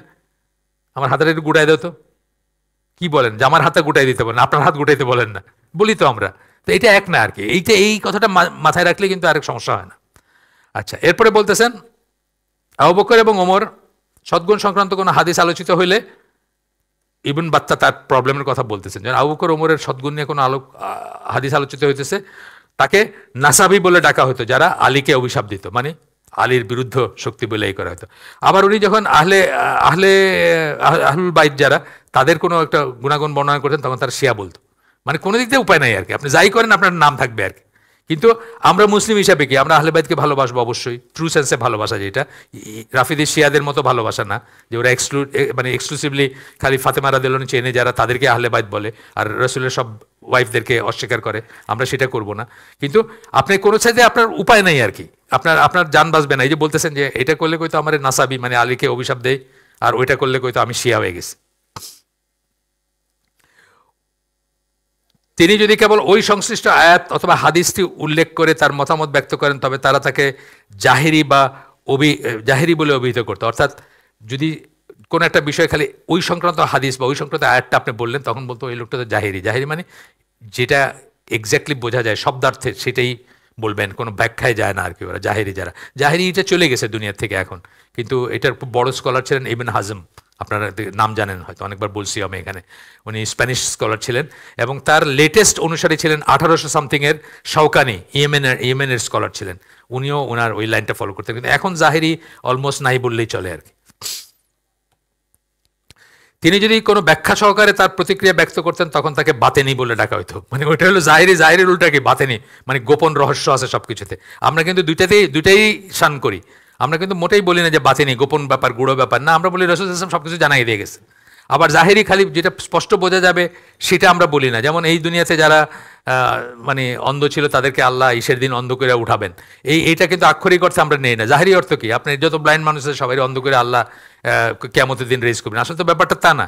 এই দুনিয়ায় যারা আল্লাহ নিদর্শন সমূহ দেখে নাই, কোরআন দেখে নাই, হাদিস দেখে নাই, এগুলো পড়ে নাই, এগুলো শুনে নাই, আল্লাহ নিদর্শন দেখে নাই, তাদেরকে আল্লাহ ওই দিন অন্ধ করে করবেন। এটা হলো সেটার মিনিং। তো জাহেরি হলে আপনারা কি কইতে হয়, আব্দুল আজিজ বিন বাজরে অন্ধ করে তুলবেন আল্লাহ কিয়ামতের দিন, সেটা আল্লাহ বলেন নাই।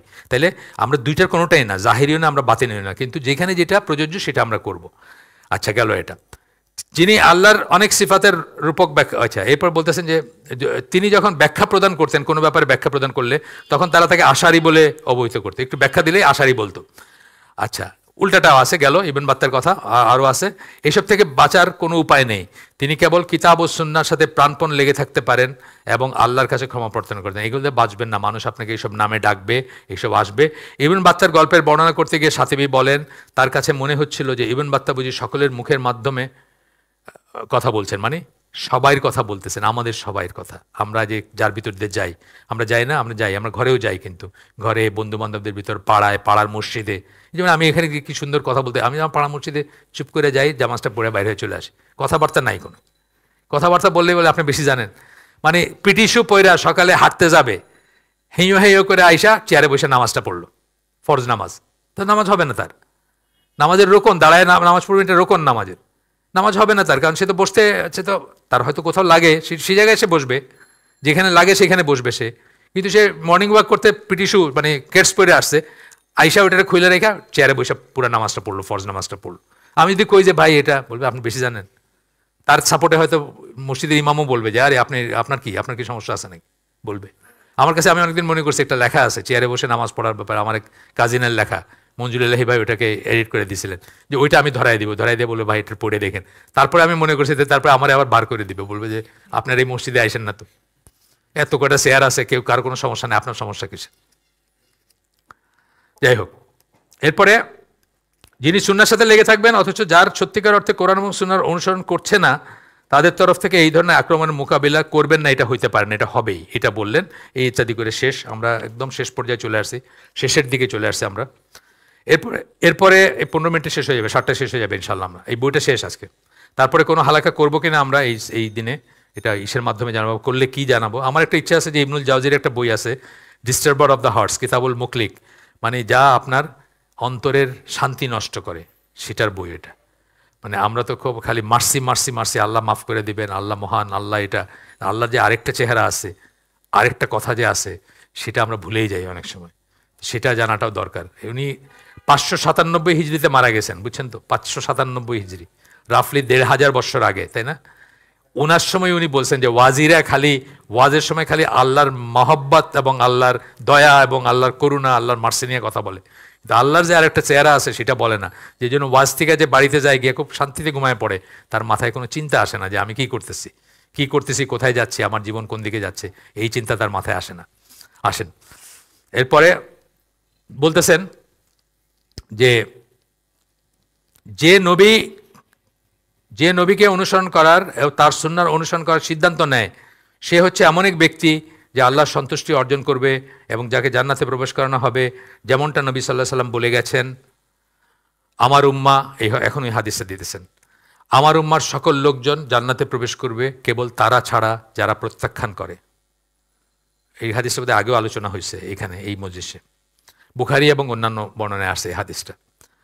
সাহাবীরা জিজ্ঞেস করেন কারা প্রত্যাখ্যান করে, কারা প্রত্যাখ্যান করলো, কারা রিজেক্ট করলো? উত্তর দিলেন রাসূল সাল্লাল্লাহু আলাইহি সাল্লাম, যারা আমাকে মান্য করে তারা জান্নাতে প্রবেশ করবে, যারা আমাকে অমান্য করে তারাই জান্নাতে প্রবেশ করাকে প্রত্যাখ্যান করলো। আমাকে অমান্য করার মান্য করার মানে কি? এখন সুন্নাহকে ধারণ করা না, সুন্নাহ অনুযায়ী জীবনযাপন করা, যেগুলোতে বলছেন ডু ওইগুলো করা, যেগুলো ডু নট বলছেন ওগুলো থেকে সরে থাকা।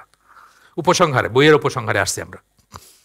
ইসলামের পথ অর্থাৎ সেই সকল পথ যা আল্লাহর সন্তুষ্টিতে আমাদের নিয়ে যায়, তা নবী মুহাম্মদ সাল্লাল্লাহু আলাইহি সাল্লাম যে পথ অনুসরণ করেছিলেন তা ছাড়া আর কিছুই নয়। সেটা হচ্ছে একমাত্র ইসলামের সত্য সংস্করণ। এইটা খুব ইম্পর্টেন্ট কথা। একমাত্রটাকে আমি হাইলাইট করছি, আলাদা করে হাইলাইট করছি অন্য কালার দিয়ে। সূরা আল আনামের একটা আয়াত আছে, ওয়া আন্না হাযা সিরাতি মুস্তাকিমান। সিরাতি মানে আমার পথ, আর মুস্তাকিমান মানে সরল, বাংলায় যেটা আসছে। আর এই পথই হচ্ছে সরল পথ, আমার সরল পথ বলছেন, এই জন্য সিরাতি কথাটা আসছে এখানে। আমার বলছেন, তারপরে মুস্তাকিমান বলছেন, সরল পথ বলছেন। আচ্ছা, এরপরে আপনার যেটা বললাম যে নানামত নানাপথ কথাটা আমরা প্রথমেই রুখে দিব। আমরা বলবো যে নানামত নানাপথ কথাটা ঠিক না। নবী সাল্লাল্লাহু আলাইহি সাল্লাম পরিষ্কার করে গেছেন বাকি সকল পথের উপর শয়তানরা রয়েছে, মানুষ শয়তান, যারা সেদিকে লোকজনকে ডাকছে। বুদ্ধিসম্পন্ন যে কারোই এই সত্যতা উপলব্ধি করা উচিত এবং দাঁত দিয়ে কোনো কিছু শক্ত করে কামড়ে ধরে রাখার মতো করে, নাছোড়বান্দার মতো সুন্নাহকে আঁকড়ে ধরা উচিত। দাঁত দিয়ে কামড়ায় ধরা বলছেন না একটা হাদিসে আমরা পড়লাম। আচ্ছা, কিন্তু নবীর এই অনুসরণ বিশুদ্ধ ধরনের হইতে হবে, মানে অনুসরণ যে করবেন বিশুদ্ধ হইতে হবে। এটা যেন ইমানের কিছু ব্যাপারের দিবানিশি পুনরাবৃত্তি না হয়, বা তা যেন কেবল জনসমক্ষে নিজেকে সুন্নাহর অনুসারী বলতে প্রতীয়মান করার চেষ্টা না হয়। মানে লাইফের প্রত্যেকটা ক্ষেত্রে আসবে, প্র্যাকটিসে আসবে, ইখলাস সহকারে আসবে, মুনাফিকি থাকবে না, লোক দেখানো থাকবে না। সুন্নাহর এই পথে যারা পদচারণা করবেন তাদেরকে অবশ্যই অপরিচিত বলে সাব্যস্ত হওয়ার মতো অভিজ্ঞতা লাভ করতে হবে, সেটার জন্য যেন রেডি থাকেন। কিন্তু জান্নাতে অপরিচিতের জন্য সুসংবাদ আছে, সেটা মনে করে আপনি করবেন। শেষ কথা আমাদের একদম লাস্ট পেজে আছে, আমরা একটু করে আমরা পড়ে দেই উনি শেষ কথায় কি বলছেন। এই পর্যায়ে বিভিন্ন পর্যায়ের উপসংহারগুলি উল্লেখ করার বোধ করি আর প্রয়োজন নেই। আমরা প্রত্যেক চ্যাপ্টারে একটা উপসংহার পড়ছি, সেটার আর দরকার নেই। সুন্নাহর কর্তৃত্ব, মর্যাদা, গুরুত্ব প্রশ্নাতীতভাবে প্রতিষ্ঠিত হয়েছে। এই বইটা যদি আপনারা ফলো করে থাকেন তাহলে এটা প্রশ্নাতীতভাবে প্রতিষ্ঠিত হয়েছে। ব্যাপারটা এক জ্বলন্ত শিখার মতো পরিষ্কার ও উজ্জ্বল। এই ব্যাপারটা জ্বলন্ত শিখার মতো, মানে একটা আলোর শিখা যে জ্বলে সেটার মতো পরিষ্কার এবং উজ্জ্বল। মুসলিমকে এই সত্য অনুধাবন করতে হবে, আল্লাহ তার দয়া ও করুণায় মুসলিমদের দুটো নিখুঁত ও পর্যাপ্ত দিক নির্দেশনা দান করেছেন, পবিত্র কোরআন এবং আল্লাহ রসুলের সুন্নাহ। বলে এখানে তারপরের মেন কথাটা যাচ্ছেন, আল্লাহ রসুল একটা কথায় যাচ্ছেন, আমি তোমাদেরকে একটা স্পষ্ট ও গুরুত্বপূর্ণ বিষয়ের উপর রেখে যাচ্ছি, যার রাত হচ্ছে দিনের মতোই। আমরা এখানে পড়ছি এই হাদিসটা আগে, রাত এবং দিন সমান। কথার মানে কি?